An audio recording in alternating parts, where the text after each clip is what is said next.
perlawanan dalam Islam, karena tadi nggak ada sesuatu yang mubah kecuali saat dilakukan berakibat meninggalkan keharaman. Mudah sekali. Pernah Imam Syafi'i dikasih tahu, separuh dari kampung Anda itu nggak suka kamu. Ya baguslah. Kenapa? Oh, nak rukun malah bakal utang katanya gitu. Kira-kira yang utang itu yang rukun apa yang neng-nengan? Yang rukun. Jadi enteng saja. Masyhur itu makalahnya Imam Syafi'i. Waman asa'a ilaika faqad atlaqaka. Orang yang berbuat buruk sama kamu berarti membebaskan kamu. Kalau saya sedang nenengan sama Habib Hasan Toha Putra, beliau naik Alphard nggak nawarin saya sah karena baru nenengan. Tapi kalau sedang rukun malah harus repot mana? Rukun sama ndak rukun? Repot rukun sebetulnya.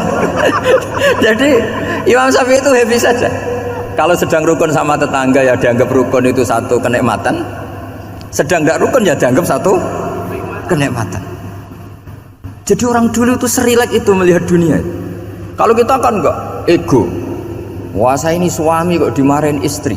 Wah, ini egonya bangkit. Padahal egonya bangkit itu ada kebodohan di situ. Yaitu seorang rektor didikte seorang istri, seorang makhluk. Apalagi kalau Anda daftar wali itu tidak akan jadi wali. Ini wali kok tunduk sama makhluk. Karena didikte apa? Makhluk. Maka Imam Ahmad ketika tetangganya bully gitu ya santai saja, beliau happy. Ketika pemuda tadi iskal janggal, kenapa kamu nggak tersinggung ya Ahmad? Memangnya saya harus tersinggung gimana? Kan tak panggil tidak jadi, tak panggil tidak jadi. Hei pemuda, saya ini tidak punya urusan dengan kamu. Saya nuruti kamu karena perintahnya Allah. Saya senang melakukan perintah Allah, harus berbaik sama kamu. Sampai 3 kali. Jadi kebahagiaan ini pula yang harus kita latih dalam melakukan ketaatan. Tapi kalau kita sudah tidak bahagia dengan taat, itu bahaya sekali. Obsesi saya terbesar atau cita-cita saya terbesar memang setiap ngaji saya ingin orang mukmin semuanya itu bahagia. Dengan bahagia itu mereka tidak neko-neko ingin mencari kebahagiaan lewat jalur apa maksiat. Sehingga dalam konstitusi ulama yang ditulis di kitab-kitab usul fikih, dan itu kitab yang saya kaji, selalu saya kaji, itu membela-bela sesuatu yang mubah itu sampai luar biasa. Karena melihat mubah itu, misalnya Anda tidur itu berstatus mubah, Anda bermain catur berstatus mubah, Anda rileks sama teman jagongan semalam dengan teman rektor atau dosen atau yayasan, itu melihatnya bukan mubah tapi tarkul maksiyah. Misalnya saya semalaman asik musamarah itu jagongan malam sama Habib Toha Al-Munawwar. Itu Allah ngitungnya bukan, wah ini jagungan ngalor ngidul tidak penting tuh, enggak. Malam itu bahak tidak ke dugem, tidak ke tempat maksiat. Sehingga ada ulama yang mengatakan mubah itu enggak ada. Saya ulang lagi, mubah itu enggak ada. Kan umumnya ulama bagikan wajib, ya kan, haram gitu. Terus diantaranya mubah, sunat, makruh. Ada ulama yang mengatakan mubah itu enggak ada. Kenapa? Logikanya begini, itsma min mubahin illa wa yatahaqqaqu bihi tarku haramimma. Karena tidak ada mubah yang Anda lakukan kecuali saat itu pasti ditinggalkannya sebuah keharaman. Misalnya Anda sedang jagungan sama istri di luar, di rumah, asik di rumah semalaman. Mungkin bahas hal-hal yang ringan, mungkin melihat sinetron atau apa yang ringan. Tapi di situ terjadi Anda meninggalkan ke tempat-tempat maksiat. Sekarang ninggal maksiat itu wajib apa mubah? Wajib. Padahal Anda sedang melakukan mubah. Nah itu dicatat oleh Allah itu tarkul haram, meninggalkan keharaman. Jika masyhur dalam cerita wali-wali itu, Abu Yazid yang seperti itu ibadahnya pernah tanya, ya Allah, lalu yang makomnya orang seperti saya siapa? Karena beliau semalaman ibadah terus. Sama Allah dijawab, ya yang tidur di pinggir kamu itu. Abu Yazid, loh kok bisa ya Allah, dia kan tidur terus. Ya kan dia tidur berarti meninggalkan keharaman. Ngomong sing potongan tukang maksiat tuh apik turu apik melek kira-kira gitu. Apik turu. Timbang sama nak melek pola wis turu ae kira-kira gitu. Jadi gak usah dipaksa tahajud, dipaksa qiyamul lail itu. Iya kalau qiyamul lail. Kalau dapat informasi, oh kesini ikut saya terus katut kan repot. Jadi perlawanan terhadap maksiat itu sebetulnya gampang dalam Islam, karena tadi nggak ada sesuatu yang mubah kecuali saat dilakukan berakibat meninggalkan keharaman. Mudah sekali. Jika banyak orang jadi wali itu karena melakukan mubah. Itu ada orang jadi wali itu karena sering makan. Ya makan-makan biasa itu. Karena ketika makan, ya Allah, betapa doifnya saya. Katanya saya presiden, katanya saya rektor, saya kiai. Ternyata kalau nggak makan tuh lemes. Apa hebatnya makhluk yang bergantung makhluk yang lain, yaitu makanan. Nah karena seperti itu terus dia al-laja ilallah, terus dia sungkeman dengan Allah. Betapa lemahnya saya. Sebab itu ketika Quran mengkritik dengan tanda kutip kemungkinan Tuhannya Isa bin Maryam, itu ngeritiknya sederhana. Quran itu mal masih ibnu Maryam illa rasul qad khalas min qablihir rusul wa ummuhu siddiqah kana yaqulanit ta'am. Isa itu tidak Tuhan, wong dia makan gitu. Kamu kebayang nggak misalnya punya Tuhan, wah tadi Tuhan mampir ke rumah saya, dia lemes, setelah tak kasih makan sehat lagi gitu. Itu kan nggak kebayang gitu. Tapi Tuhan marung di rumah saya, lemes tak gratisin, kayaknya tidak punya uang gitu. Setelah makan, wah gairah lagi. Kebayang nggak punya Tuhan seperti itu. Sehingga Quran kalau gojlok sederhana, karena yakulanit to'am. Sehingga wali-wali itu kalau makan tuh sadar lemahnya dirinya, betapa dirinya tergantung makanan. Sesuatu yang tergantung itu artinya tidak hebat, tidak Tuhan. Jadi untuk menjadi wali, untuk menjadi dapat ridhonya Allah itu sebenarnya sederhana. Termasuk ada cara jadi wali yang agak kacau, tapi ini ya benar, asal niatnya benar. Itu Nabi Ayub, itu kan seorang nabi, pernah diuji Allah. Ini ada di Sahih Bukhari. Nanti kamu tanya hadisnya sahih enggak? Ini ada di Sahih Bukhari. Kadang orang kota itu aneh, enggak ahli hadis tapi tanya sahih enggak gitu. Padahal andekan dibodoni sahih ya ngandel saja gitu. Jadi kadang ya aneh, wong enggak tahu kok tanya gitu. Itu Nabi Ayub itu sudah kaya, pas itu sudah kaya, bukan cerita yang masih miskin, memang sudah kaya. Beliau di kamar dihinggapin satu belalang dari emas. Setelah belalang itu dikejar, ternyata yang jenis itu banyak, semuanya dari emas. Ngambil sana sini, ini yang kesak ini dipenuhin, saku ini dipenuhin, sampai banyak. Terus sama Allah digojlok, kamu itu nabi saya, kenapa kamu mengumpulkan harta sebanyak itu? Kamu itu nabi saya kok rakus ya? Jawabannya Nabi Ayub unik. Ya Allah, siapa yang bisa kenyang dari rahmatmu? Ya, jadi kalau kamu punya uang 1 miliar, kok ingin 1 miliar 100, ingin 1 miliar 200, itu cara ngitung bukan uang. Ya Allah, siapa yang bisa kenyang dari rahmatmu? Karena rahmat Allah tidak terbatas. Sudah Gusti, tenang saja. Meskipun saya gini, rahmat Anda tidak akan habis. Sehingga waroi ada ilmunya, tomak juga ada ilmunya, termasuk ragus itu juga ada ilmunya. Misalnya begini, ini contoh ragus yang ada ilmunya begini. Ini saya beri contoh. Mungkin yang boleh niru orang-orang soleh, kalau nggak soleh jangan. Imam Syafi'i ini cerita nyata. Imam Syafi'i itu dulu ketika ngaji masih muda itu nggak suka sama guru yang kaya. Kebetulan dia punya guru miskin terus. Namanya Sufyan As-Tsauri, itu miskinnya Masya Allah. Sufyan bin Uyainah juga miskin. Jadi dia miskin, punya guru miskin terus. Sehingga idolanya ya sama guru-guru yang miskin. Suatu saat guru-guru ini menyarankan dia ngaji Imam Malik. Imam Malik itu kaya raya. Itu babutnya Imam Malik kalau diinjek itu mata kakinya tidak kelihatan saking halusnya. Itu Imam Malik tuh gaya. Kalau ngaji di kursi tinggi terus pakai bukhur itu, pakai dupa Arab yang mahal. Pokoknya mewah kali Imam Malik. Terus dia mulai ini kiai kok kaya. Kemudian setelah beliau alim tanya, saya harus ngaji siapa setelah ilmu jenengan habis kira-kira gitu. Kata Imam Malik, sudah kamu tidak usah perlu ngaji saya, kamu sudah alim alama. Terus Imam Malik datang ke Baki. Zaman itu Baki itu semacam kayak rentalan ya, semacam Grab lah kalau dulu itu.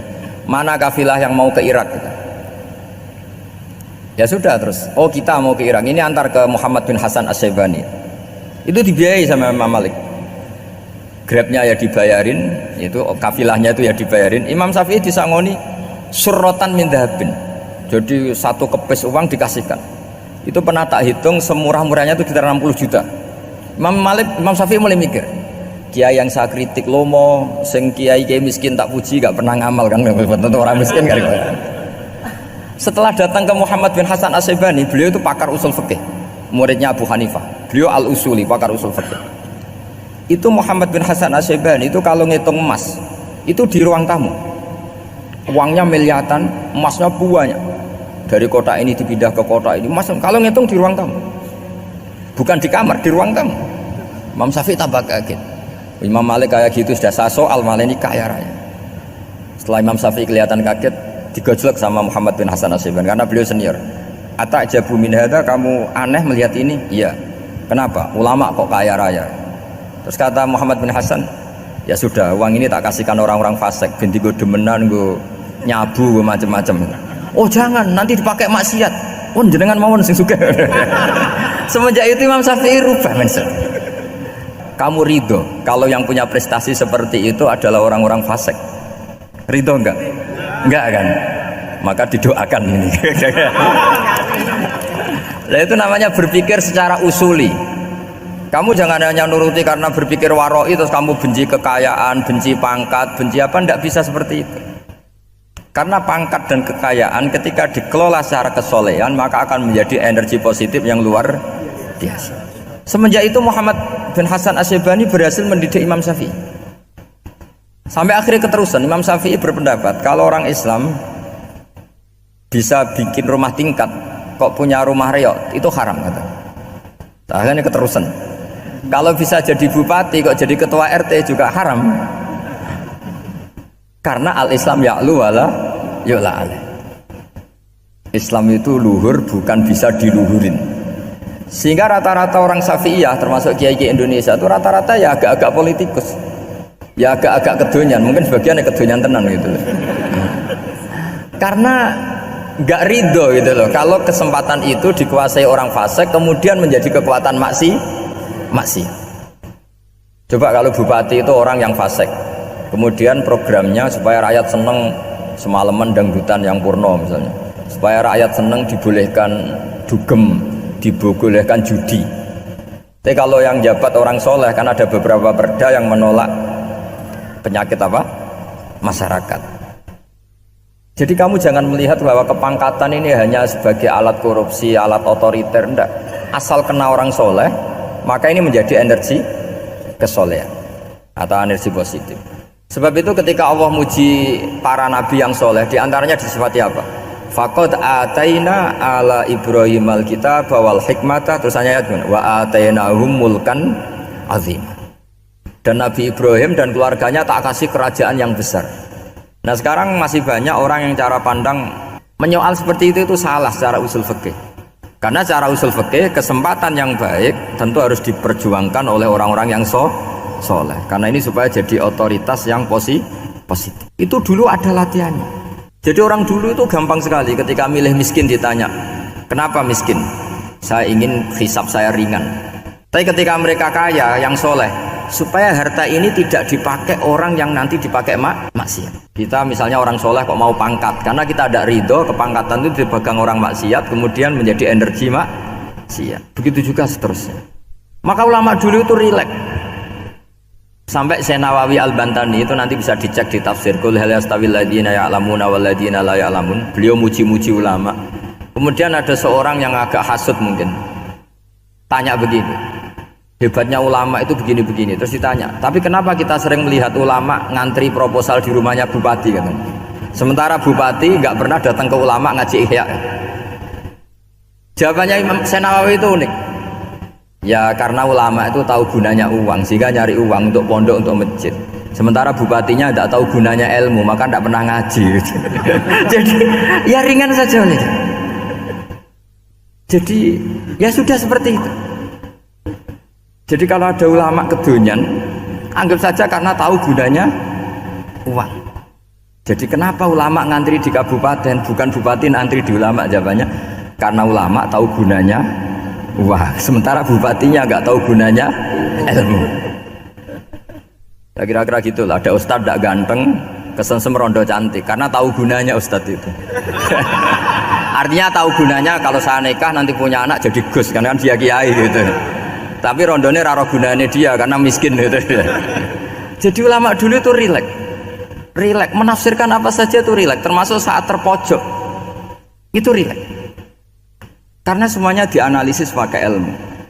Sehingga ciri utama wali itu apa? Ala inna awliya Allahi la khaufun alaihim walahum nggak ada rasa takut, nggak ada rasa gampang, karena melihat sesuatu itu gampang saja. Saya ulang lagi, melihat sesuatu itu gampang saja, ringan. Saya beri contoh ya, betapa pentingnya mindset ya, cara berpikir. Orang itu menjadi kikir itu karena nganggap hidup itu lama dan uang itu penting. Kalau zaman Nabi itu sederhana kalau melihat hidup. Pernah suatu saat Nabi itu punya jatah makan, karena Nabi itu hidupnya juga pas-pasan. Jadi Nabi itu unik, beliau di satu sisi kaya raya, bisa ngurmat Abu Hurairah, Ammar, Suhaib. Ashabu Sufa itu dirawat Nabi semua, itu kan kaya, bisa ngerawat sekian orang. Tapi di sisi yang lain untuk pribadinya beliau miskin, kadang nggak bisa makan hari itu. Tapi di saat yang sama bisa merawat Ahlus Sufa. Jadi keliru kalau orang hanya cerita Nabi itu miskin, untuk makan dirinya aja susah. Itu keliru. Kelirunya kalau tidak diteruskan, tapi Nabi mampu menghidupi Ahli Sufa. Singkat cerita, jatah makannya Nabi itu dikasihkan orang. Ketika Nabi tanya, ya Aisyah, makanan jatah saya di mana? Oh ya Rasulullah, tadi ada orang minta tak kasihkan, maka makanan itu habis. Apa kata Nabi? Kamu salah Aisyah, yang kamu kasihkan itu justru yang masih. Ya, yang kamu kasihkan itu justru yang masih. Sehingga Nabi menganggap, makanya Nabi terus ngendikan, ya kalau mukhatabnya lelaki ya kira-kira begini. Wa hal laka min malika illa ma akalta fa afnaita wa labista fa ablaita. Terus tanya wa tasaddaqta fa abqaita, kata Nabi. Harta kamu ya kamu makan kemudian ke WC jadi kotoran, atau punya pakaian mewah nanti rusak. Wa tasaddaqta fa abqaita. Ada yang kamu sedekahkan, yaitu yang abadi sampai akhir. Sehingga banyak pengusaha yang mencintai saya setelah tak ajari hadis itu, misalnya punya uang 1 miliar karena dia spekulan atau pedagang rawan bangkrut, disedekahkan ke masjid 50 juta, yaitu yang abadi. Jadi kalau suatu saat bangkrut, dia masih punya uang 50 juta di akhirat. Jadi Nabi itu mengajari sedekah itu apa? Ya sedekah itu pengabadian uang. Kalau kita kan enggak, bilang sedekah itu nguras uang. Itu pikirannya setan, dan pikirannya orang Islam. Itu cara berpikir setan, bukan cara berpikir umat apa?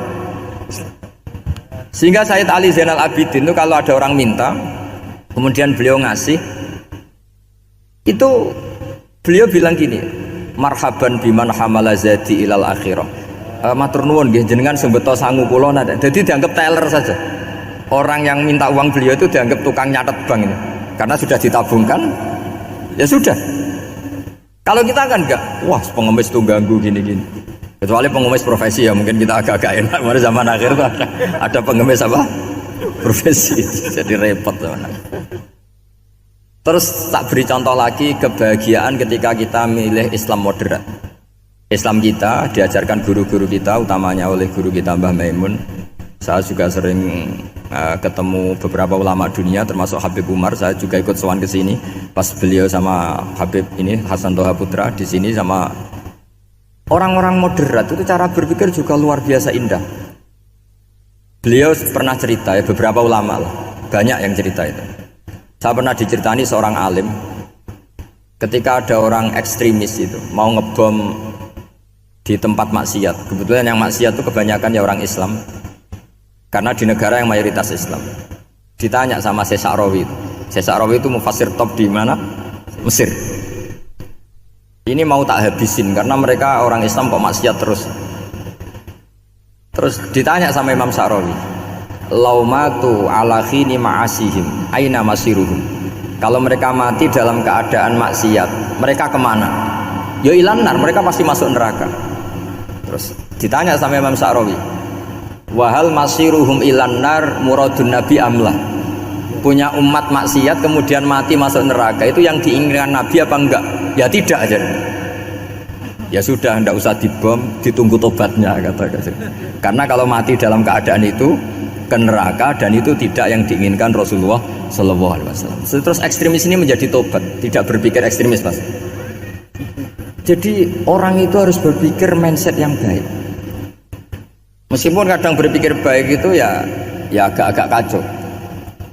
Ada seorang wali majdub itu kalau berdoa agak kacau, tapi nggak bisa dibantah. Masyhur itu doa itu. Ini sekaligus ijazah, tapi kalau sebelum wali nggak boleh. Itu datang ke makamnya Rasulullah SAW. Terus doanya itu begini, ya Allah sekarang terserah engkau. Ya Allah sekarang terserah engkau. Jika saya kamu jadikan orang soleh, jika saya engkau jadikan orang soleh, maka surra habibuk, maka kekasihmu ini senang. Yang susah musuhmu yaitu setan.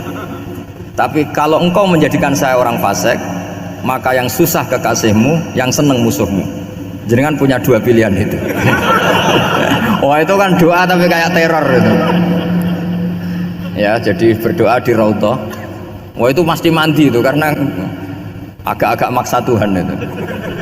Ya Allah engkau punya dua pilihan. Jika saya jadi orang soleh, maka kekasihmu ini senang, musuhmu yang susah yaitu setan. Tapi jika saya jadi orang fasik, maka musuhmu yang senang, kekasihmu yang susah. Mohon terserah jenengan mau menyenangkan kekasihmu apa menyenangkan musuhmu gitu. Kira-kira gimana? Kalau tertarik boleh doa itu dipraktekkan. Tapi kayaknya kalau copy paste itu nggak keren apa? Jadi dulu orang itu muamalah sama Allah dan Rasul itu rileks. Rileks itu nyaman karena ya tadi qul bi fadlillah wa bi rahmati fa bidzalika falyafrahu. Sehingga Imam Izzuddin bin Abdissalam itu ngendikan innalladzina yarmunal muhsanatil ghafilat. Di antara kebaikannya ibu-ibu atau mbak-mbak ini harus berstatus ghafilat. Perempuan-perempuan pelupa. Ghafilat itu pelupa. Pelupa dari kenikmatan maksiat sehingga mereka dengan taat. Misalnya ada ibu-ibu atau mbak-mbak atau juga bapak-bapak tahajud, kemudian nyaman dengan tahajud itu. Kira-kira terbersit enggak ingin maksiat? Enggak kan, karena sudah nyaman dengan tahajud, dengan taat. Maka dibutuhkan kenyamanan dalam beribadah. Sebab itu ala bidzikrillahi tatmainnul qulub. Makanya saya termasuk kiai yang setiap ngaji itu happy, seneng. Karena ini untuk kampanye, seneng dengan ngaji, dengan taat itu sudah luar biasa. Kayak apa kalau mereka senengnya kalau nunggu melakukan maksiat. Jadi termasuk bentuk perlawanan kita terhadap maksiat adalah usahakan kamu tuh bahagia, senang dengan taat, istiqnas billah, mu'anasah billah, farah billah, itmi'nan tumakninah billah, sehingga ini mencukupkan kita tidak berkebutuhan maksiat. Meskipun kita ya manusia pasti suatu saat atau sudah pernah maksiat, serasa diceritakan lah, itu mesti itu. Lah orang-orang dulu itu orang yang sukses mengelola bahagia ma'allah wa billah walillah. Sehingga wali-wali dulu itu jadi wali itu tidak mesti karena ibadahnya banyak, itu enggak. Mereka orang yang ibadahnya itu biasa sekali. Ulama-ulama dulu ibadahnya biasa sekali. Tapi qulubuhum ma'allah, hatinya itu ma'allah. Itu ada seorang wali itu jadi wali, Umar bin Abdul Aziz yang dikenal khamisul khulafa. Khulafa. Di luar Khulafaur Rasyidin 4, di antara yang soleh adalah siapa? Umar bin Abdul Aziz. Itu ketika mau meninggal, itu senangnya bukan main. Itu semuanya nangis, beliau senang. Terus tanya, kenapa kamu senang? Memangnya saya kalau mati itu kemana aja? Ila khairi madhubin ilah, ke zat terbaik. Dibang urip mbek kowe bolet atau mbek arhamur rahimin kan. Yaitu Allah Subhanahu wa taala. Jalaluddin Ar-Rumi ketika mau meninggal itu muridnya nangis semua, beliau marah. Kamu harusnya pesta karena saya mau ketemu kekasih saya, malah kamu tangisi, goblok sekali kamu katanya. Jadi orang-orang dulu itu luar biasa. Karena tadi mereka tidak ingin ketemu Allah itu dianggap problem, harus sesuatu yang membahagiakan. Makanya wali-wali itu kalau berdoa begini, wa khairu ayyami yauman alqa kafih, dan jadikan hari terbaikku adalah hari ketika saya ketemu engkau ya Allah. Pernah dengar doa itu? Wa khairu ayyami yauman alqa kafih, dan hari terbaikku adalah hari saat ketemu engkau. Nah, kan enggak, sampai matiku wedi. Saya tidak tahu wedi dosa apa wedi Israel apa wedi malaikat siapa? Malik. Mungkar nakir. Sebenarnya tidak perlu seperti itu. Karena cara pandang Nabi itu ini bisa dipraktekkan.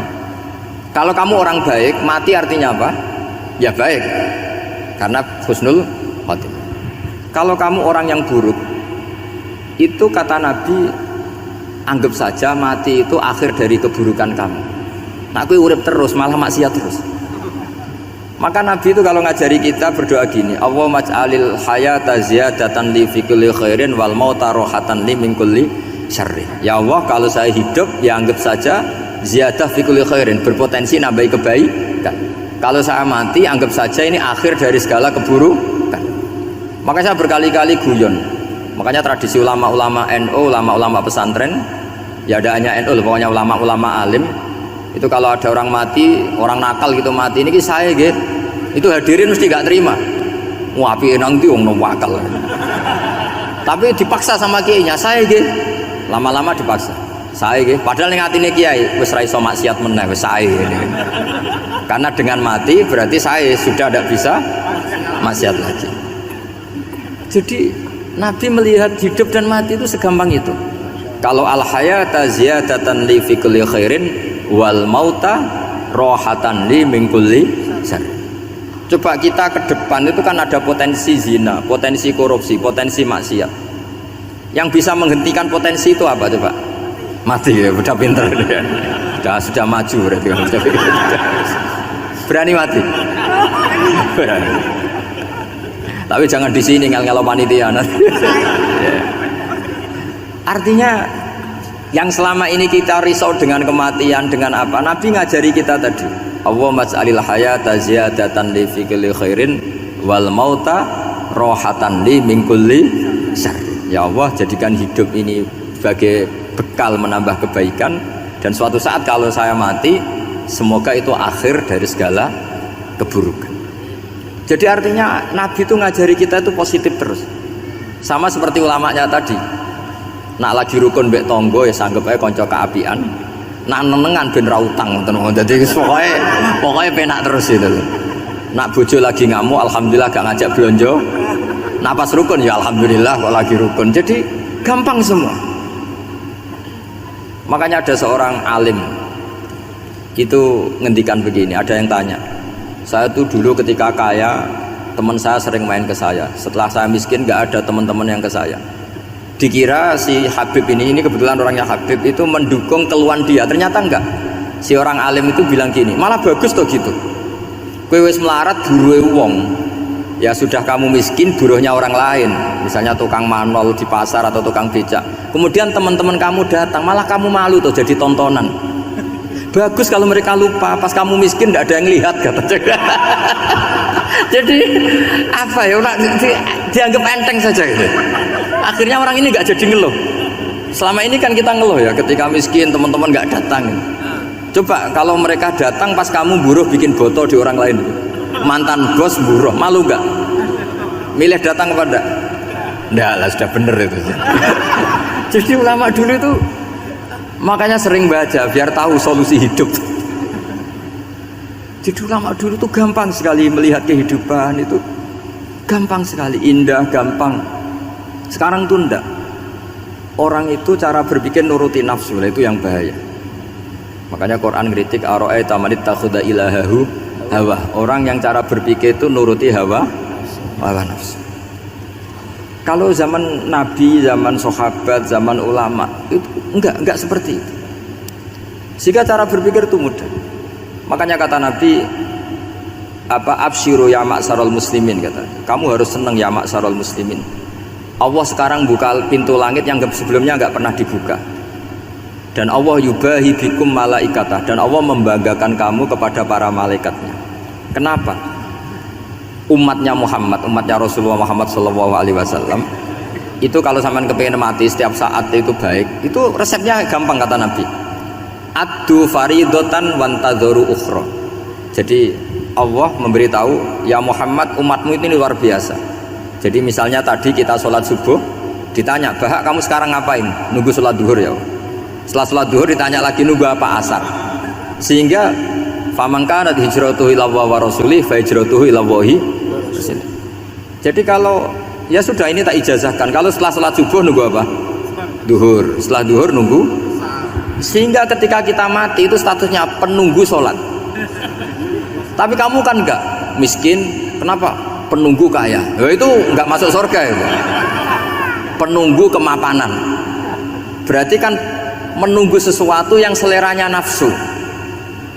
Beda kalau penunggu sholat, berarti kamu di dunia menunggu ritual ibadah. Maka diantara ijazahnya Nabi apa? Addu faridotan wantazuru ukhra, melakukan satu fardu kemudian kita menunggu tugas berikutnya. Jadi niati saja setelah subuh nunggu apa? Duhur. Setelah duhur meskipun kita di perapatan apa? Nunggu asar ya. Tapi ya asar betul, jangan nunggu tok pas asar enggak. Jadi sebetulnya umat ini gampang sekali. Jadi diantara kebanggaan Allah yubahi itu Allah bangga dengan malaikatnya adalah umat ini adalah addu faridotan wantazuru ukhra, melakukan satu fardu kemudian menunggu fardu yang lain. Dari mengkhidmati kampus, ingin mengkhidmati masyarakat, dari satu masyarakat lokal Semarang menjadi sampai sekarang sampai Banjarmasin, terus gitu dari satu tugas ke tugas yang lain. Makanya Islam diajarkan setelah satu tugas selesai faida faruhtafan so. Jadi sehingga hidup kita itu dinamis, dari satu kebaikan menunggu kebaikan lain, dari satu kebaikan menunggu, sehingga hidup kita ngapain? Nunggu satu kebaikan. Ini sudah masuk faman kanat hijratuhu ilallahi wa rasulih fa hijratuhu ilallahi wa rasulih. Sehingga orang bayangkan kalau kita direkam Allah, Gusti kula ampun mati nak dereng sugih. Wis melarat puluhan tahun, sakit, nunggu sesuatu sing sifatnya nafsu, kepengin sugih. Sugih tok aja cukup. Tahu burono wong sing tahu ngenyek ndekne lho, itu kan urung-urung wis dendam. Saya belum mau mati sebelum kaya dan buruhkan orang yang pernah melecehkan saya. Wis ngono akhirnya mati urung sugih. Berarti wis fakir matine hasud. Mau itu ngenes dunia akhirat kan kira-kira seperti itu. Kamu santai aja kalau fakir berarti meringankan hisab karena ada banyak harta. Yang mau dihisab papanya enggak punya apa-apa. Jadi saya mohon sekali ya, Islam itu mengawal kebahagiaan. Sebab itu sampai bahagia itu menjadi perintah Islam, kul bi fadlillah wa bi rahmati fa bidzalika falyafrahu. Karena dengan bahagia bitaat diharapkan orang Islam itu tidak bahagia atau cari kesenangan lewat jalur maksiat. Sehingga ciri utama wali apa? Ala inna auliya Allahi la khaufun alaihim wa lahum yahzanun. Sehingga ulama dulu itu rileks-rileksnya, termasuk yang saya ceritakan tadi, Imam Ahmad, Imam Syafi'i, itu melihat apa saja rileks saja. Ya tadi kalau disenangi orang ya barokah, punya kawan kebaikan. Nak dineng ya barokah dineng di gedingi tonggo rada utang, ngeranjuk tulung itu. Jadi rileks saja. Masyhur itu Imam Syafi'i ngendikan waman asaa ilaika faqat atlaqaka. Orang yang berbuat buruk sama kamu hakikatnya adalah membebaskan kamu. Atlaqo itu apa? Membebaskan. Enak gak jadi hidup gitu? Kalau kamu kan enggak, kok gedeng aku salahku apa? Malah kamu ujub tuh, orang kok gak tahu salahnya. Kamu jadi suami, istrinya ngomel, kurang apa saya sebagai suami? Ya kurang banyak, enggak ganteng, enggak kaya, enggak ini. Malah kalau diterangkan malah parah toh.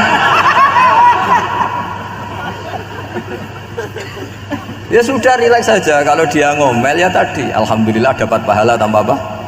Biaya. Terus ngomel kan butuh energi, paling yang tidak kuat 3 jam. Nanti juga berhenti apa? Sendiri. Terus ambil nilai positifnya, misalnya ngomel sama suaminya, bagus lah. Kalau ngomel sama tetangga malah kayak apa gitu aja udah. Jadi ulama dulu itu gampang sekali melihat hidup. Rasulullah ya gitu, melihat hidup tuh gampang saja. Ketika tanya, ya Aisyah apa ada sarapan? Tidak ada ya Rasulullah, ya sudah saya tak puasa. Jadi enteng saja. Kadang-kadang beliau ingin puasa ya puasa sunat, ada sarapan nggak jadi puasa. Rileks. Nabi itu rileks. Kalau ngajari kebaikan juga rileks. Nah sekarang itu banyak orang yang karena mungkin kurang baca, Islam tuh kayak menjadi aturan yang bengis, yang repot, yang mengekang. Itu tidak seperti itu. Yuridu wa bikumul yusra wala yuridu bikumul usra. Allah menghendaki agama ini mudah. Sehingga ada sahabat di Imami Mu'ad itu baca Baqarah. Sahabat ini pekerja petani, mufarokoh ditinggal. Ketika Mu'ad lapor, ya Rasulullah ini ada orang munafik, tengah-tengah sholat mufarokoh saya ditinggal. Yang disalahin itu tidak yang ninggal tapi Mu'ad. Afattanun anta ya Mu'ad, kami itu tukang fitnah. Masa ngimami petani pakai surat Baqarah? Jadi yang disalahkan ini imamnya. Kalau kamu jadi imam, sholatnya ya yang cepat. Makanya terus banyak orang kecepatan karena tadi. Jadi Nabi itu enteng sekali. Jadi apa ya, Nabi itu beda dengan yang kita bayangkan, beda. Nabi pernah ngaji di masjid, kemudian ada tetangga lewat pakai cangkul ke kebun. Semua sahabat gerutu. Ini orang tidak benar, ada Nabi ngaji ditinggal saja ke kebun, tidak ikut ngaji. Jawabannya Nabi, ndak, itu bagus, itu ikut sunnah saya. Kenapa ya Rasulullah? Dia kerjanya nyari halal, dan untuk menghidupi keluarganya itu juga ajaran saya. Sehingga yang ngaji ya ajarannya Nabi, yang nggak ngaji karena kerja mencukupi keluarga juga ajarannya Nabi. Segampang itu. Oh, kalau kayaknya kamu kan, wes gak roh akhlak kan gitu. Nabi rileks saja Nabi. Sampean bisa lihat itu di Ihya, di bab Fadhailul Kasbi. Udan niku rahmat. Jadi nak sampean melayu saking udan berarti melayu saking napa? Rahmat. Cara berpikir niku udan niku rahmat. Terus termasuk tobat sing sah. Niku dawuh Imam Ghazali kon adus nganggo banyu udan sing ceblok langsung. Mergo nak liwat kenteng kadang kentenge iku hasil sumbangan proposal. Terus mun sing langsung mawon, sing liwat plastik mun mboten mandi niku. Mboten mandi niku sing niku mau sama niku. Terus dulu di antara syarat tobat niku dawuh Imam Ghazali iku adus udan sing perawan, maksudnya sing asli ceblok saking budi langit niku langsung sampean nombe. Nak tepak nggih tobat, nak mboten tepak nggih lara niku. Mergi asli. Terus kula matur nuwun sangat jenengan hormat teng Raden Asnawi. Beliau sekarang generasi keempat nggih, wonten sing generasi ketiga. Nasab kula kepanggih Raden Asnawi teng Asnawi sepuh. Terus Mbah Raden Asnawi gada bah namine Abdullah Husnen, terus Ibu Ayu Sofia niku binti Asnawi sepuh. Kula buyut kula kandung damaran niku Hafsah binti Maksum bin Soleh bin Asnawi sepuh.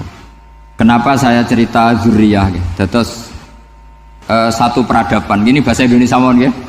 Kersane gaul. Satu peradaban itu yang bisa bangun itu zuriyah. Zuriyah itu komunitas gen. Meskipun nanti komunitas gen itu bisa disadap atau dibajak oleh orang-orang yang tidak gen, jadi agak ilegal tapi itu sah. Karena sampean bisa misalnya kalah nasab sama saya, misalnya bilang nanti ketemu di Nabi Adam saja Gus gitu. Nanti pasti kita ketemu di siapa? Nabi Adam.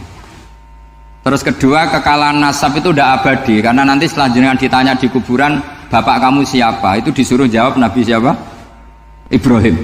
Terus kekalahan nasab sampean nanti berakhir di kuburan, karena nanti dijawab siapa bapak kamu, disuruh jawab siapa? Nabi Ibrahim. Jadi yang punya bapak Karmen apa itu sudah selesai, sudah nggak dipakai lagi. Nanti pakai siapa? Nabi siapa? Ibrahim.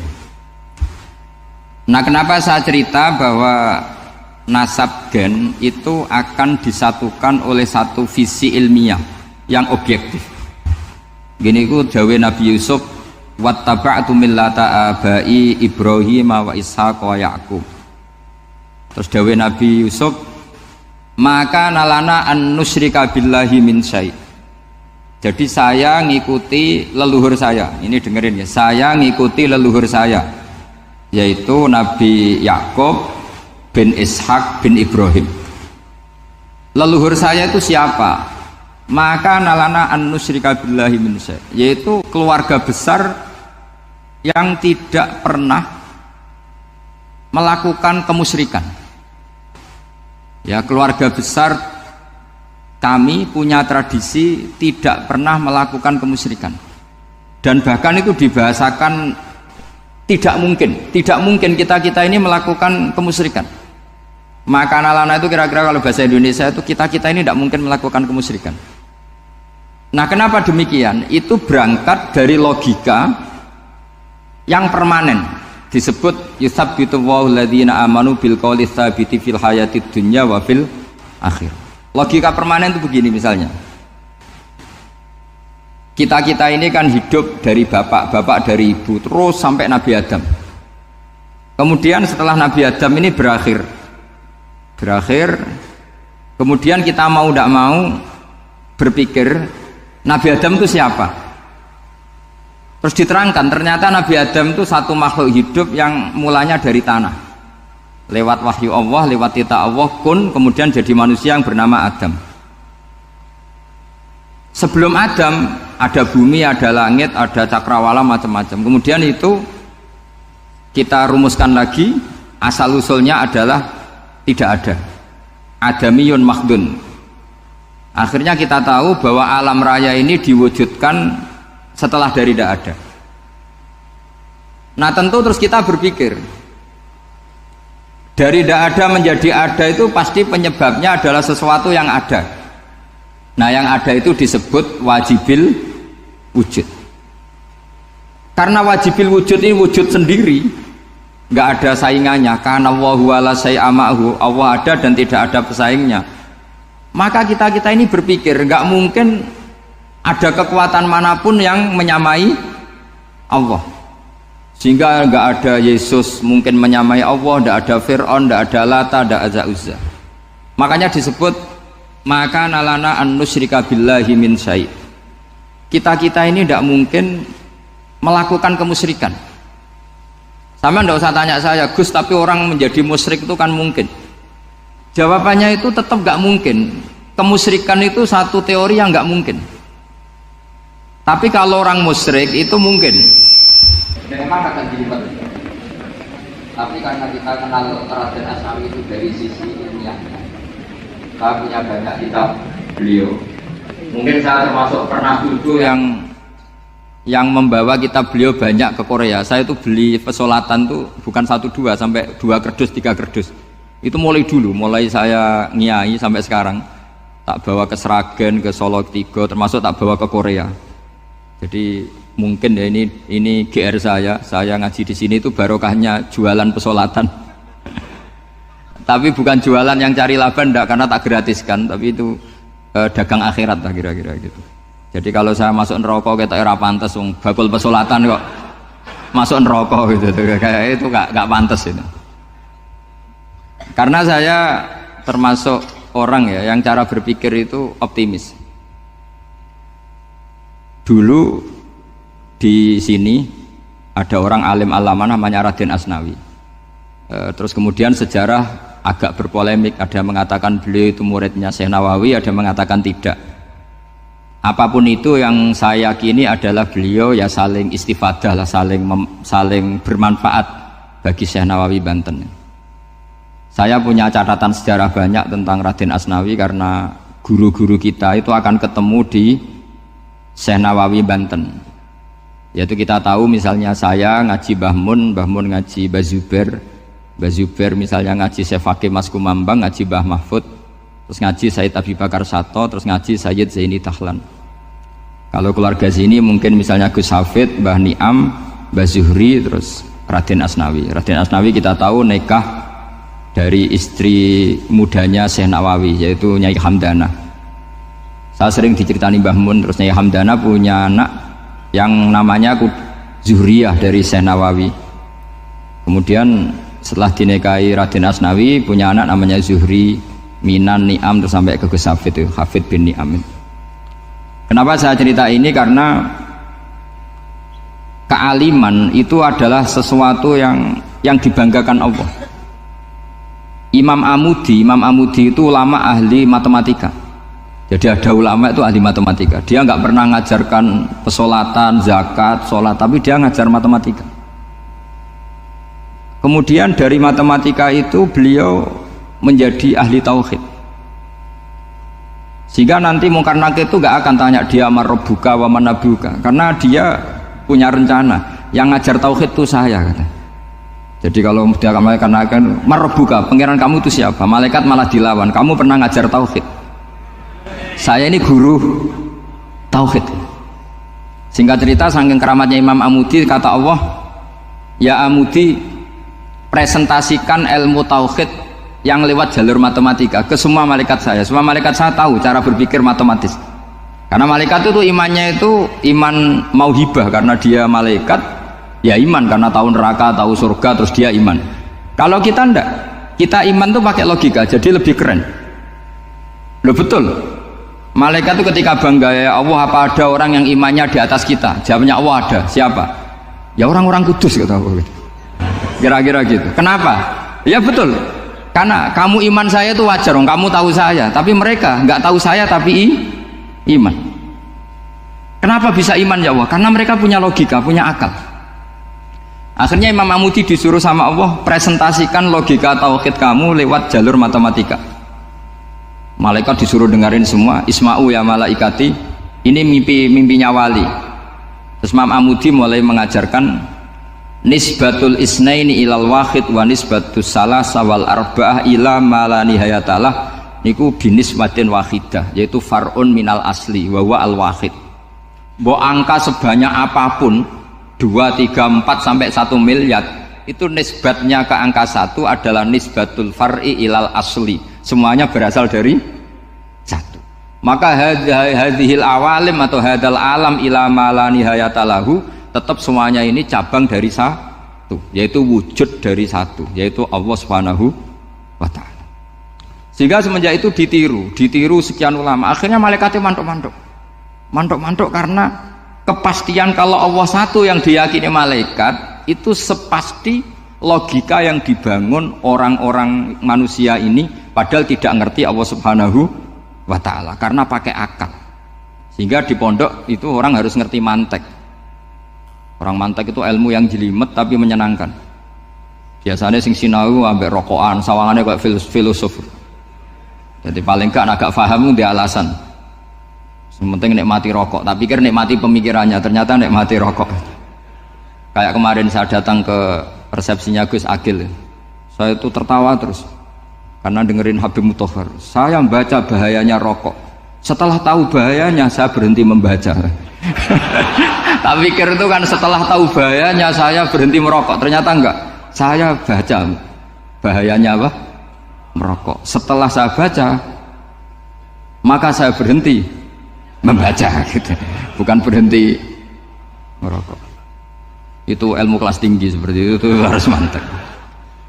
Pernah beliau ditegur dokter, Beb, kalau rokok terus nanti mati. Tenang saja, saya masih bawa korek. Dikira itu kan orangnya yang mati, ternyata beliau enteng saja. Santai aja dok, saya masih bawa korek. Jadi saya bukan nyarankan santai rokok, tapi orang rokok itu memang punya logikanya sendiri. Kalau Banafek Hajen itu masih pernah bahas saya juga, karena Banafek juga turunan Mbah Mutamakin. Hak, rokok itu haram tau ora? Nak cara kula darani haram sebuti bah. Lah iya, nak haram ya bener aku. Mulane tak obong, barang haram apike diobong. Jadi saya sama orang-orang sepuh itu tidak pernah menang. Jadi apa ya? Mereka itu orang yang sudah lama, gimana ya, mau dikatakan bulat itu ya, tapi memang nggak pernah kalah mereka. Ada satu kiai masih misananya Banafek, ini rokok 2 katanya. Bagi yang nggak ngerokok berarti membiarkan 2 haram masih. Bagi yang merokok berarti mengurangi haram. Kalah lagi ya. Jadi saya tuh pernah dibully 2 mbah saya, karena 2 mbah saya ini rokok semua. Akhirnya saya sing nom ngalah gitu, karena saya tidak mungkin bilang sing waras ngalah karena kalah sepuh gitu. Jadi ya sudah, mau tidak mau harus bilang sing nom kalah. Tapi yang penting itu kita mendengar. Jadi ternyata sepinter-pinternya kita itu mesti kalah pinter sama yang sepuh-sepuh itu. Jadi kalau tahu bahayanya rokok lewat membaca ya harus berhenti merokok. Berhenti membaca katanya. Nah malaikat ini cerita lagi malaikat. Saya memang dari awal niat hormat Raden Asnawi karena buyut-buyut beliau itu ketemu di buyut saya. Saya ini turunan Mbak Asnawi sepuh. Terus cuma buyut saya itu nikah Lasem, terus saya keceluk cucunya keluarga Lasem. Sebetulnya saya juga cucu Kudus. Tapi terus alhamdulillah sekarang kembali karena buyut saya menyuruh saya ngajar di Damaran, terus sampai sekarang saya ngajar di Damaran. Tapi buyut saya itu masih lahir di Damaran. Namanya Mbak Hafsah, itu Hamsah binti Maksum bin Soleh bin Asnawi sepuh. Sama seperti nasab di sini Raden Asnawi, Mbak Abdul Husnan, terus Nyai Ayu Sofiyah, terus Mbak Raden Asnawi. Saya mau cerita, jadi ilmu itu lebih keren kita. Sehingga Rasulullah SAW pernah ngendikan, saya ini rindu sekali li ikhwani, kata Nabi itu ikhwani. Kata sahabat bilang, alasna ikhwanaka ya Rasulullah, bukankah kita ini saudara kamu, saudara engkau ya Rasulullah? Tidak, antum ashabi, kamu itu sahabat saya. Siapa teman-teman kamu itu ya Rasulullah? Yaitu kaumun yang tidak melihat saya kemudian iman kepada saya. Jadi mereka seperti kita semua di Kudus ini tidak melihat Rasulullah SAW, tapi iman sama Nabi. Dan ketika malaikat yubahi bikum malaika, Allah bangga dengan malaikatnya, membanggakan kita. Sampai malaikat tuh sentimen, kok bisa ya Allah? Ya karena tadi, kamu iman sama saya wajar, karena kamu melihat surga, melihat neraka, melihat aras. Sementara orang Kudus coba ngelihat apa? Paling simpang 5, apa simpang 7 itu. Tapi imannya nggak kalah dengan malaikat. Kenapa nggak kalah? Karena tadi kita diajarkan bahwa nisbatul isnaini wassalasah wal arba'ah ila ma la nihayatalaha itu sama-sama nisbatul far'i ilal asli. Tetap yang asli adalah angka 1. Jadi nggak mungkin aslu hadhil asya nggak dari Allah itu, nggak mungkin. Tetap dari zat yang satu. Kemudian tentu ini bukan nisbatul walad ilal walid, anak ke bapak tentu ndak. Tapi nisbatul khaliq sama makhluk. Tapi apapun itu pasti satu. Sehingga Imam Amudi akhirnya masuk surga lewat jalur itu. Tidak usah lewat pertanyaan man rabbuka wa man nabiyyuka. Kelasnya disuruh ngajar malaikat. Saya punya rencana jadi pengajar malaikat nanti itu kan. Jadi orang-orang Kudus yang dapat barokahnya Raden Asnawi nanti jangan mau kalau ditanya man rabbuka wa man nabiyyuka. Kelasnya itu harus apa? Jadi gurunya malaikat. Karena bapak kita Nabi Adam itu keren. Nabi Adam itu adalah orang yang disuruh Allah dipresentasikan, dibanggakan Allah di depan para malaikat. Ketika ada malaikat yang agak hasut, tapi itu tidak malaikat papan atas, malaikat yang kebanyakan. Itu kan agak terima Nabi Adam jadi apa? Khalifah. Sampai malaikat ini usul ataj'alu fiha may yufsidu fiha wasfikut. Makanya kalau saya protes sama malaikat itu malaikat yang ini, bukan Jibril sama Israel. Kalau protes Israel bahaya. Bisa dihabisin. Saya pernah ditanya seorang kiai, Gus jenengan gojlok malaikat kok berani? Ya karena malaikat yang jenis ini pernah gojlok Nabi siapa? Adam. Nggak percaya kalau Nabi Adam itu layak mimpin, sampai protes ataj'alu fiha may yufsidu fiha wasfikut dima. Tapi apa yang terjadi? Allah mengajarkan satu ilmu di Nabi Adam, kemudian disuruh meresentasikan. Qala ya Adamu ambihum bi asma'ihim. Adam, coba kamu presentasikan ilmu kamu. Setelah Nabi Adam fasih mempresentasikan ilmu, kata Allah, kamu bisa enggak sepinter Nabi Adam? Enggak bisa ya Allah. Makanya sudah saya bilang, ini a'lamu malah. Saya lebih tahu siapa yang layak mimpin. Jadi layak mimpin itu pertama harus kuwatul ilm. Ilmunya itu harus kuat. Nanti saya akan cerita hubungannya Raden Asnawi dengan Syekh Nawawi. Apa itu hubungan teman, apa murid guru, itu memang masih jadi polemik sampai sekarang. Kalau saya ya keyakinan saling istifadah. Ini bahasa netral, tidak murid guru tapi saling apa? Istifadah. Kata Syekh Nawawi dalam tafsir Munir itu, ilmu itu nomor 1. Sehingga beliau setiap ada ayat fa inna hizballahi humul ghalibun, beliau pasti menafsiri bil hujjah wal barohin la bis saulah. Saya masih ingat betul takbirnya, memang saya hafalkan. Tapi bukan untuk modal pidato, boten. Modal sebagai wong alim. Kalau pidato gampang. Pidato itu semua orang bisa. Kalau jadi orang alim itu tidak gampang.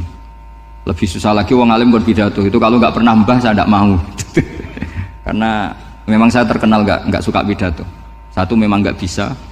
Nomor 2 tidak ingin. Nomor 3 ya rugi. Karena pidato itu nasib-nasiban itu. Kalau nasib baik kamu tidak paham itu, wah Gus Ba ilmunya tinggi sehingga kita tidak paham itu kalau nasib baik. Kalau nasibnya ada baik, nak ngendikan bulat sama itu tepat-tepakan. Dan Syekh Nawawi itu benar, Raden Asnawi juga benar, semua guru-guru kita benar. Karena agama ini sebetulnya bukan masalah negara, tapi masalah logika yang sehat. Uni Soviet itu pernah mengkooptasi Uzbek, Ceknya, Tajikistan. Itu 100 tahun. Orang dipaksa ateis. Tapi orang-orang Uzbek, saya sering ketemu lama Uzbek, kadang ketemu di Korea, kadang di Malaysia. Orang-orang Uzbek itu punya basement di bawah tanah. Kemudian di bawah tanah ini mereka ngajarkan tauhid. Ngajarkannya ya gampang. Misalnya ini sesuatu yang ada, iya ini. Ini ada penciptanya enggak? Ya ada. Siapa? Tukang katanya. Yang penting itu nggak ada logika bahwa sesuatu yang ada disebabkan oleh ketiadaan. Lah orang komunis, orang ateis itu orang yang mengatakan alam ini didahului oleh nihilisme, oleh adamiyah. Masuk akal nggak sesuatu yang ada, penciptanya sesuatu yang tidak ada. Sehingga orang anak-anak Uni Soviet itu nggak pernah kepikiran membenarkan ateis, itu nggak pernah. Bareng Uni Soviet ada itu glasnost perestroika itu kemudian hancur, semuanya langsung menjadi negara Islam, termasuk Uzbek, Tajikistan, karena diajari ilmu, bahwa ilmu itu yang nggak pernah kalah oleh negara. Sehingga saking pedenya Rasulullah SAW ketika Sulhul Hudaybiyah, ini agak jelimet tapi gampang dicerna. Sulhul Hudaybiyah itu satu perjanjian yang semuanya merugikan Rasulullah, yaitu kalau orang kafir masuk Islam disuruh kembalikan ke kafir, karena kafir itu bagi mereka habitat, Islam itu hal yang baru. Tapi kalau orang Islam menjadi kafir, nggak boleh kembali Islam, berarti kembali ke habitat. Semua perjanjian itu merugikan. Sampai masyhur Sayyidina Umar protes ke Rasulullah, jenengan masih nabi. Itu kan ekstrim tanya. Jenengan sampai sekarang masih nabi? Ya, saya masih nabi. Kenapa tanya demikian? Karena semua perjanjian merugikan Islam, menguntungkan orang apakah? Kafir. Semua sahabat sebetulnya persis Sayyidina Umar protes, kecuali Abu Bakar. Lama-lama akhirnya di antara perjanjian itu berbunyi begini. Tapi saya minta satu hal, orang boleh mendiskusikan Islam tanpa tekanan. Itu saja permintaan Nabi. Orang boleh mendiskusikan Islam secara bebas, tidak tertekan. Karena orang-orang kafir melihat itu hal yang biasa, ya nggak masalah Muhammad. Akhirnya orang diskusi, Islam itu apa sih? Islam itu orang yang menuhankan Allah. Allah itu siapa? Zat yang menciptakan langit dan bumi. Lama-lama orang kafir berpikir, wah keren, Tuhannya Muhammad bisa bikin langit dan bumi. Tidak kayak Tuhan kita, malah kita yang bikin. Jadi mulai debat itu terus ada yang cerita lagi. Saya pernah loh nyembah Lata, pas itu dikencingi luwak. Masa ailahun yabulu ali sa'laban, masa Tuhan kok dikencingi luwak? Yang agak-agak ahli kitab ya diskusi lagi, wah kayaknya Yesus tidak Tuhan lah, masa Tuhan kok kelaparan, lemes, wah repot nanti.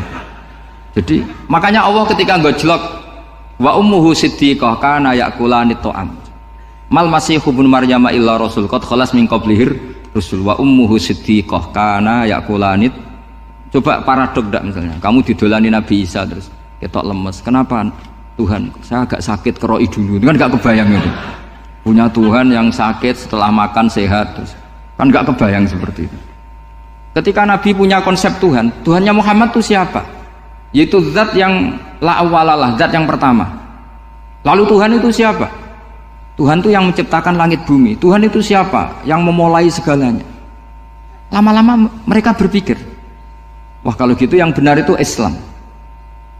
Maka kata Imam Zuhri, Syihabuddin Az-Zuhri, famaka nafathun fil islami a'dhama min sulhil hudaybiyah innamaka nasu yatafaduluna fil hadis wal munaza'ah. Semua teks riwayat itu ada kata wal munaza'ah, orang bebas ngomong dan berdebat. Munaza'ah itu berdebat. Terus akhirnya falam yatakallam ahadun bil islami yaqilu syai'an illa dakhala fihi. Kemudian setelah berdebat dan mereka tahu Islam, pasti akhirnya masuk Islam. Dan itu yang sekarang terjadi di dunia. Makanya saya pernah ditanya seorang profesor, Gus, kalau di Jogja ada sekolah perbandingan agama, menurut Anda gimana? Asal itu tentang agama, nggak apa-apa. Tapi kalau yang dibandingkan umat Islam itu jangan. Karena nanti kalau di Indonesia kira-kira yang copet itu ditanya agamanya juga Islam, yang koruptor juga Islam. Jadi kalau yang dikaji Islamnya nggak apa-apa, tapi orangnya jangan, kata saya. Karena yang bulat ya banyak, yang nggak sholat ya banyak. Tapi kalau Islamnya saja, misalnya adu konsep tentang Tuhan, masyhur kita mungkin banyak yang melihat itu debatnya Stanley Fischer sama Ahmad Didat itu.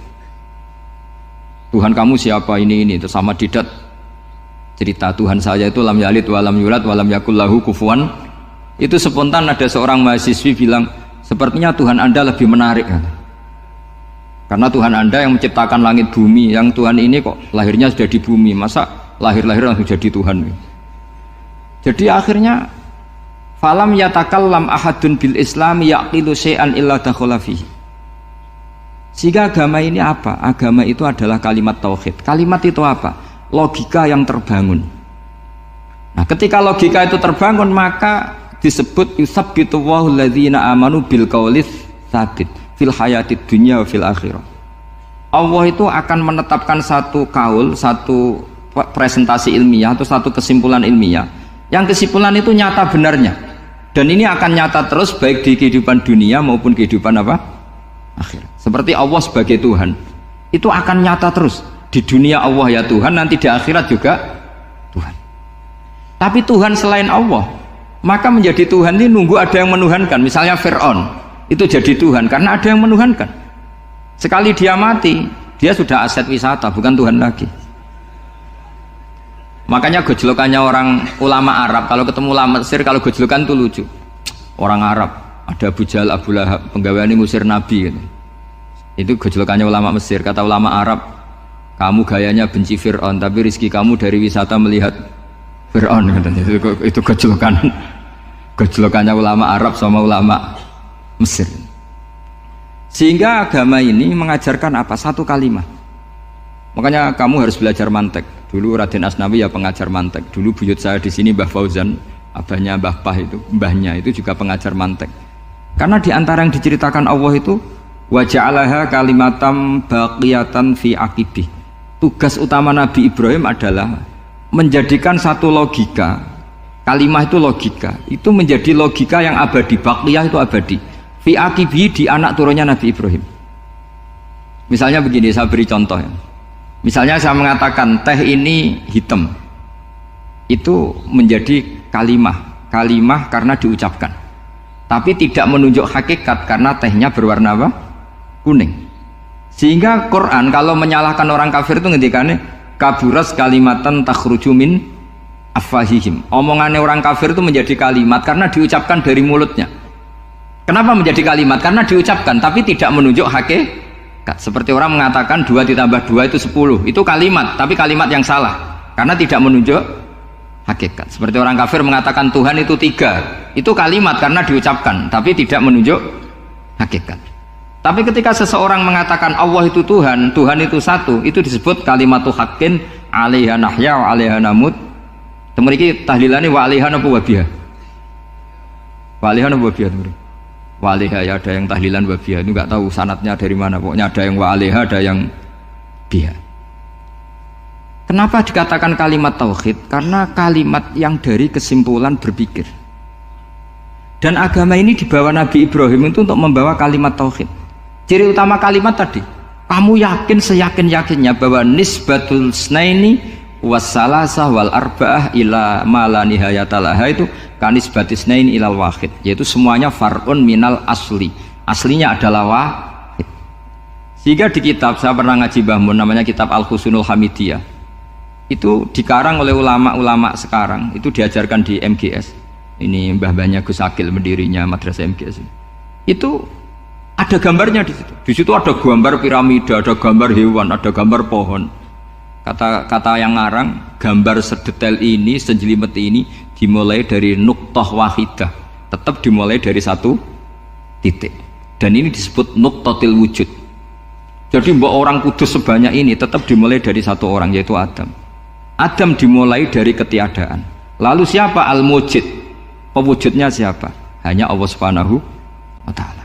Sehingga ulama-ulama termasuk Syekh Nawawi itu paling suka ngendikan semua makna Quran dikumpulkan di Fatihah, Fatihah dikumpulkan di Bismillah, Bismillah dikumpulkan di Ba, karena di Ba itu ada titik nuqtatil wujud, yaitu disingkat bi kana makana wa bi yakunu ma yakun. Karena saya, kata Allah, semuanya akan ada, dan karena saya yang enggak ada, semuanya suatu saat ada.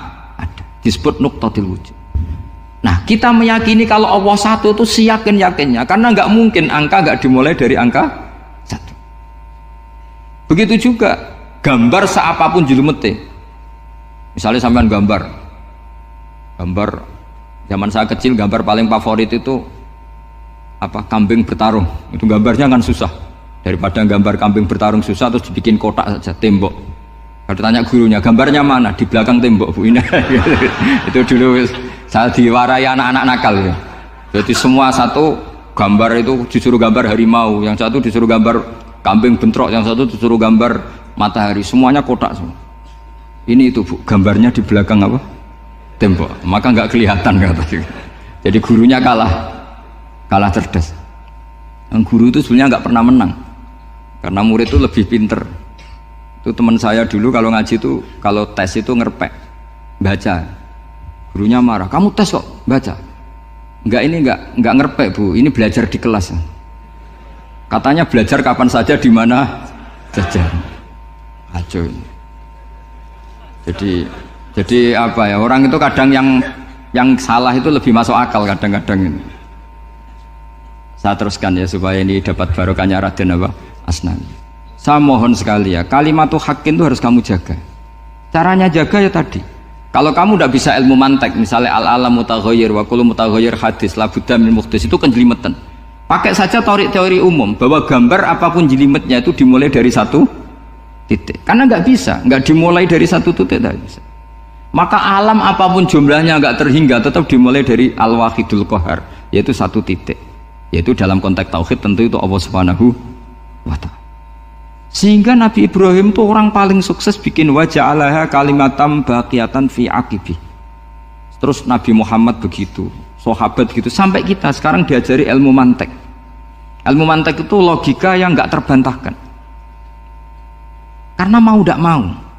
Kata Imam Syafi'i, fa innal uqula muttarratun ila qabulil haq, karena akal akan dipaksa menerima kebenaran. Dan itu yang terjadi di Uni Soviet. Dikooptasi 100 tahun untuk berfaham ateis, dilawan oleh ilmu, tetap menanamkan ilmu tauhid, ilmu mantek.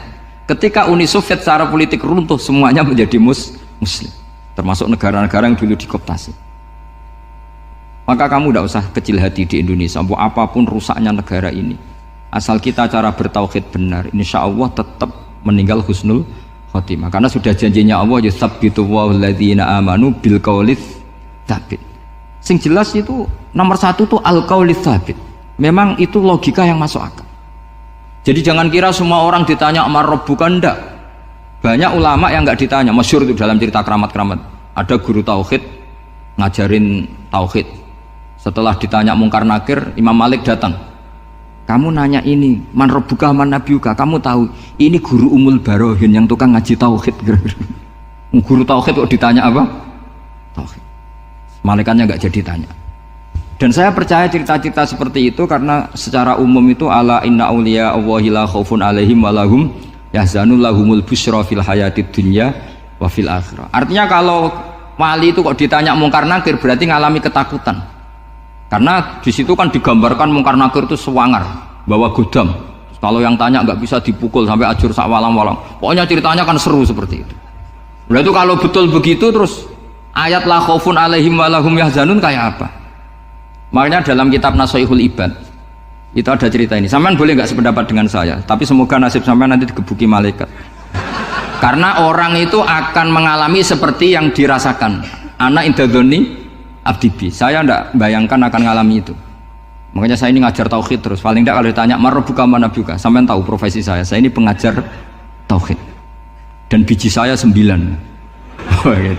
Dulu saya di MGS, kalau ada teman bijinya tauhid kok 4, terus ke ahli swarga, tauhidnya jeblok. Jadi kalau bijinya 4 terus ke ahli swarga, tauhidnya apa? Jeblok. Tapi yang bijinya 9, ahli swarga, tauhidnya itu, saya dulu bijinya 9. Terus 9 terus sampai tamat. Karena nggak ada biji 10. Karena kalau 10 itu kan terlalu sempurna, nggak baik lah manusia kok sempurna gitu. Jadi sudah 9 aja kan gitu. Tapi sebetulnya pantasnya ya dapat 10. Mergo saake, mergo tenan enggak tahu saya. Di Nasoihul Ibad itu ada cerita gini dan saya percaya itu. Di sarahnya itu. Juga di sarah apa itu yang disarahi Syekh Nawawi itu. Pokoknya saya kalau ingat Raden Asnawi pasti ingat Syekh Nawawi. Saya tidak memastikan apa murid guru apa saling istifadah, yang jelas itu teman dekat, teman fil ilm. Sayyidina Ali itu pernah minta kasyaf sama Allah. Saya percaya tidak semua orang ngalami marabbuka ditanya itu. Ya Allah, saya minta kasyaf itu ngerti alam gaib. Ingin tahu Umar. Jadi diam-diam Sayyidina Ali itu ya mangkal sama Sayyidina. Wong kok kerase ngono. Angger wong kok tahu disentak. Jajal wani nyentak malaikat ora, itu kata Sayyidina. Jadi dia minta kasyaf karena kenangannya dia melihat Umar itu semua orang pernah disentak sama Sayyidina Umar itu. Maka Sayyidina Ali minta kasyaf.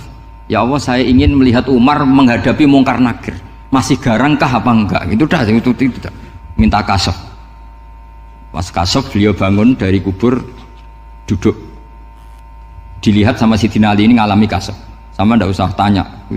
Ndak wali kok tanya. Ya sudah pokoknya percaya aja. Akhirnya malaikat mungkar nakir datang. Itu di situ digambarkan matanya itu kalkidril mughalla, kayak apa itu panci yang dibakar. Wah, wow, seru. Seneng Sayyidina Ali. Baru ini kamu akan takut gitu. Tapi ternyata enggak. Umar bangkit disewentak orang tua itu. Kamu tahu menghadapi siapa? Yang sopan gitu. Wah, sontak. Kaget malaikatnya itu karena enggak pernah ngalami disentak. Mungkin itu pertama gitu. Kaget. Memangnya kamu siapa? Saya ini teman kekasih Tuhanmu. Saya yang diandalkan temannya sebenarnya bukan dia. Gitu. Ana sohibu habibillah. Saya ini temannya kekasihnya Allah. Jadi dia mengandalkan temannya sebetulnya, bukan mengandalkan dirinya. Oh, kamu temannya Nabi Muhammad? Iya, saya Umar, temannya Nabi Muhammad. Kamu harus hormat sama temannya kekasih Allah. Wah, terus semulai itu. Akhirnya matur Allah. Ya Allah, apakah prosedur seperti ini bisa dinego? Nah, terus sama Allah. Oh iya katanya. Kamu kalau menghadapi kekasih saya jangan seperti itu katanya. Semenjak itu beliau sopan santun, dua mungkar nakir gitu. Jadi ini berita gembira. Jadi sebetulnya itu enggak. Tapi kita ini kan enggak punya nyali nyentak mungkar nakir.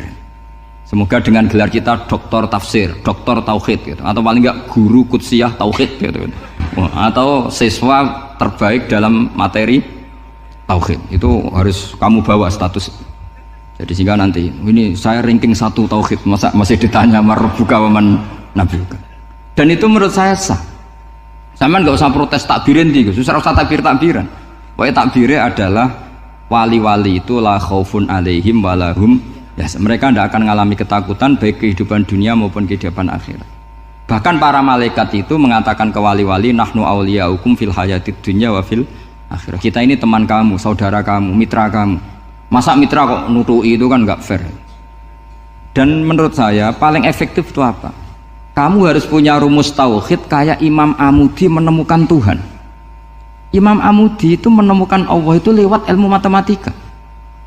Dan itu Allah saking senengnya disuruh ngajari para malaikat. Wa ya malaikati isma'u. Kamu harus mendengar, ini orang alim saya yang ahli matematika. Tapi justru itu ngerti bahwa asal usul alam itu minal wahidil qahar. Dari zat yang satu. Akhirnya Imam Amudi mulai ngajar tuh. Nisbatus naini wasala sawal arba'ah ila mana nihayatalaha iku kabeh iku far'ul wahid. Akhirnya malaikat mantuk-mantuk. Nah, iman seperti itu akan setingkat keyakinannya dan keakurasiannya sama dengan imannya para malaikat. Makanya Nabi ngendikan tubaliman amanabi walam yaroni. Sebagian riwayat disebut sab amarot. Nabi ngendikan sampai 7 kali. Benar-benar keren orang yang tidak melihat saya kemudian iman kepada apa yang bisa menemukan itu? Hanya akal.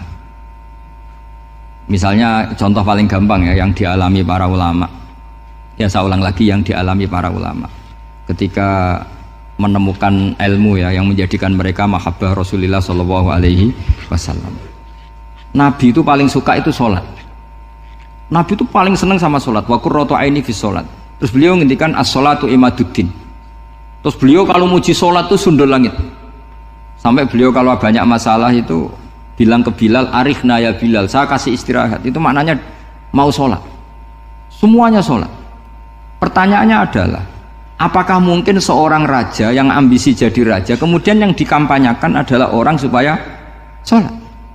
Tentu kalau Nabi seorang raja, beliau akan kampanye gimana? Narik upeti kayak apa, narik pajak kayak apa, biar Nabi kaya. Enggak. Nabi itu paling tersiksa kalau orang tidak sholat, tersiksa kalau orang tidak sujud. Loh, kalau beliau seorang raja ngapain mempopulerkan sholat? Maka makna sholat imaduddin adalah sholat itu tiang agama. Maknanya tiang agama, kamu akan tahu betul kalau dia seorang nabi. Karena apa? Yang diajarkan adalah sholat. Loh, coba untungnya apa bagi Nabi Muhammad ketika umat Islam sholat? Kan tidak ada untungnya sama sekali. Justru itu kelihatan kalau dakwah beliau itu dakwatul haq, mengajak kebenar. Loh, wong kok kampanyane kon sholat? Mestinya nak kepengen sugih kan kon bayar pajak, upeti. Tapi enggak, Nabi itu ngajarkan apa? Orang supaya sholat. Dan ini diimplementasikan sama Raden Asnawi. Beliau ngarang pesolatan. Orang sealim itu yang dikarang pesolatan. Makanya saya tuh kagum. Saya saksinya banyak. Tanya murid-murid saya kalau beli pesolatan saya kerdus, saya kirim ke Korea terus ke pedalaman-pedalaman itu. Karena saya butuh pesolatan. Bahwa orientasi kita itu sholat. Sehingga wali-wali itu dulu, saya berkali-kali cerita kalau ngaji, wali-wali dulu itu kalau ditawarin Allah masuk surga itu tanyanya satu, ya Allah di surga ada sholat enggak? Kalau enggak ada saya enggak mau. Kalau sampean pasti enggak tanya gitu, pasti itu sudah ada. Sampean malah gini, enak mlebu swarga ora usah sholat mesti gitu. Sudah jadi sudah lama sekali nganggap sholat itu problem. Dan itu berat masuk surga kalau begitu terus itu berat. Itu pertanyaannya gitu. Karena alam rohani kita, saya ulang lagi, alam rohani kita itu tidak kebayang kalau kita hanya nyuwun sewu nikmati secara seksual, secara biologis.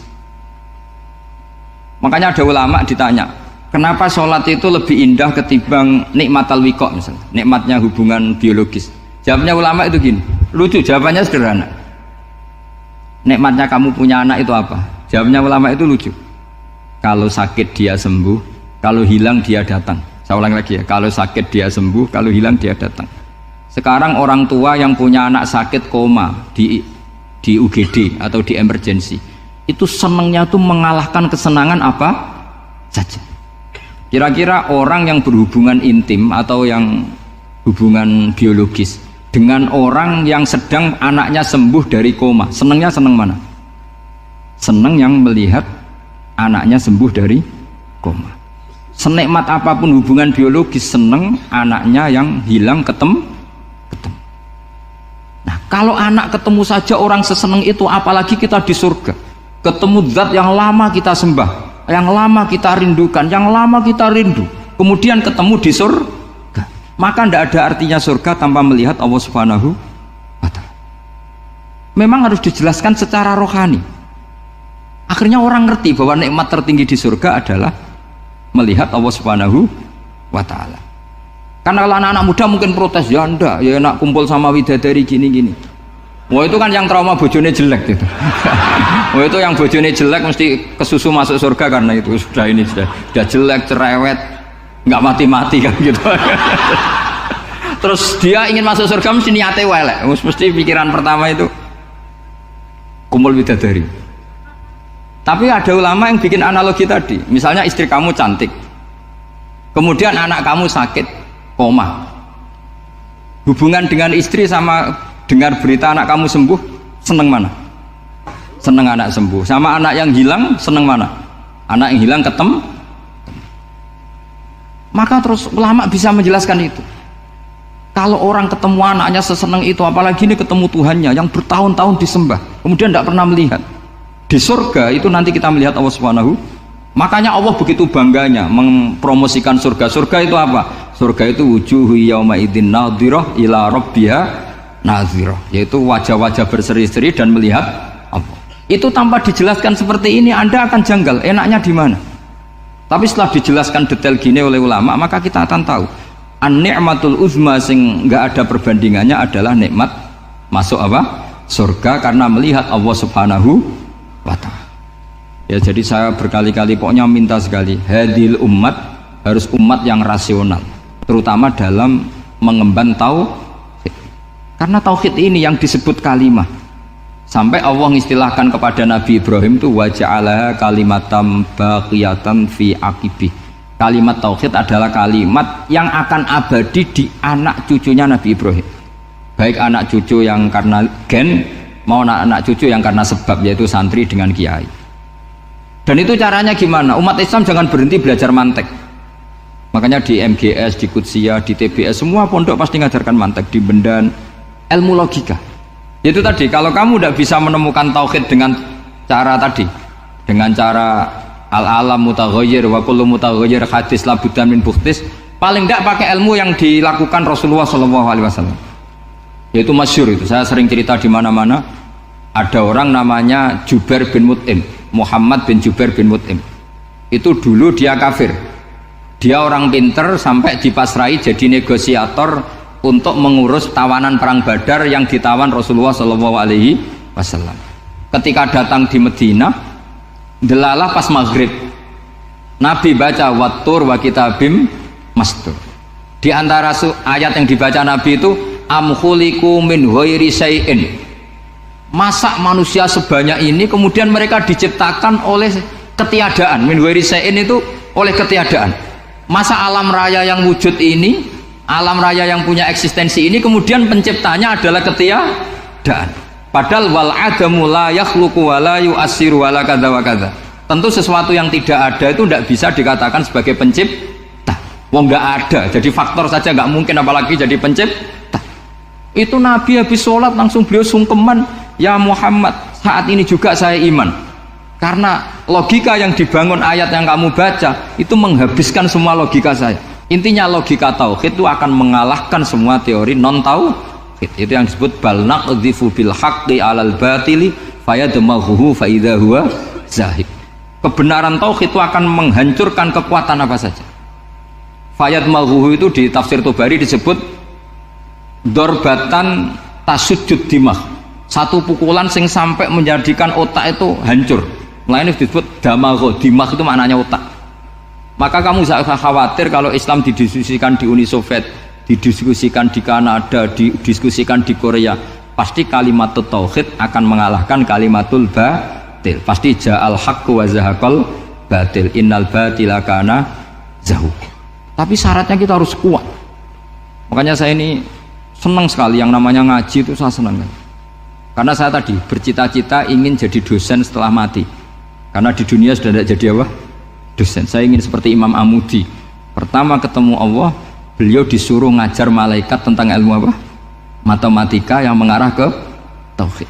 Jadi diajarkan. Kamu tahu angka 2, angka 3, angka 4, semuanya bersumber dari angka 1. Berarti semuanya berawal dari 1. Gak tahu setelah itu malaikatnya dites lagi apa enggak, tahu. Pokoknya pas itu malaikat ya paham semua. Oke. Kayak apa hebatnya umat Rasulullah Shallallahu Alaihi Wasallam? Karena akalnya kuat. Sehingga kita harus kuat. Sehingga kalimat yang benar disebut kalimatu haqqin 'alaiha nahya wa 'alaiha.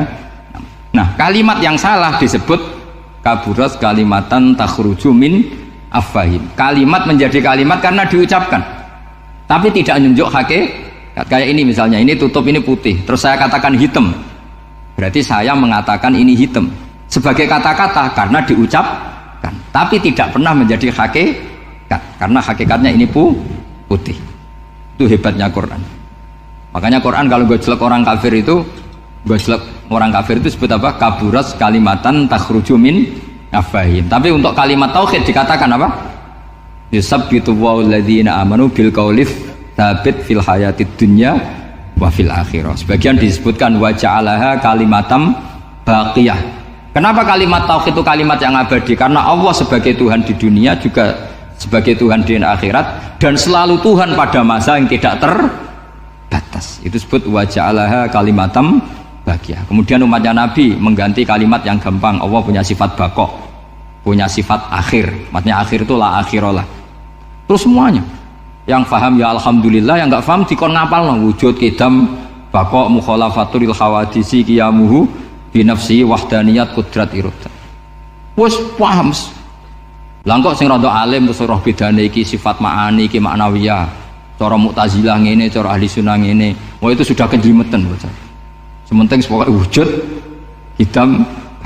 Nah, kenapa yang pertama yang disebut wujud? Karena yang membedakan kita dengan faham ateisme itu ya sifat wujud. Yaitu mereka mengatakan alam raya ini dimulai dari ketiadaan. Wah itu akal mana saja itu nggak bisa nerima masa ketiadaan menciptakan sesuatu yang ada.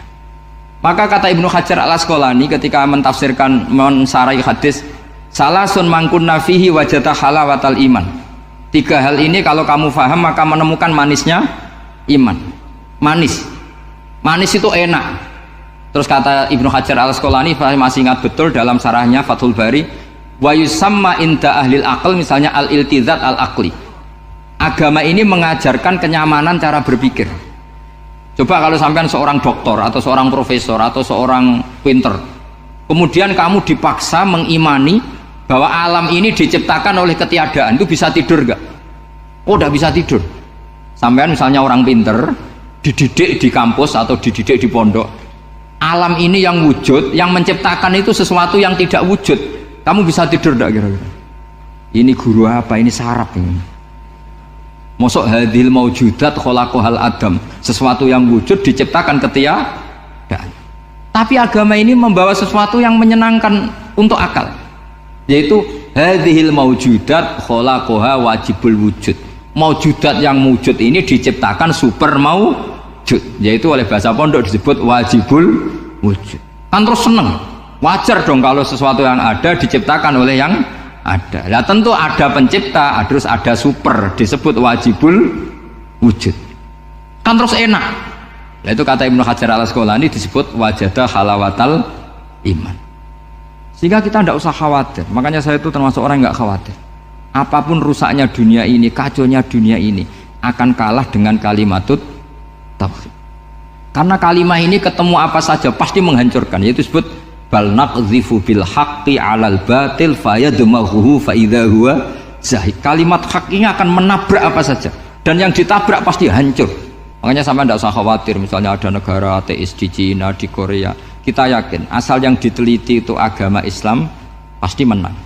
Nah yang susah kalau yang diteliti orang Islam, itu susah karena yang copet kadang-kadang ya umat, apalagi di negara yang mayoritas muslim, nanti copetnya, premannya, koruptornya semuanya beragama Islam. Makanya kita hanya punya pilihan dua itu, umat Islam dan Islam yang kumat itu dok.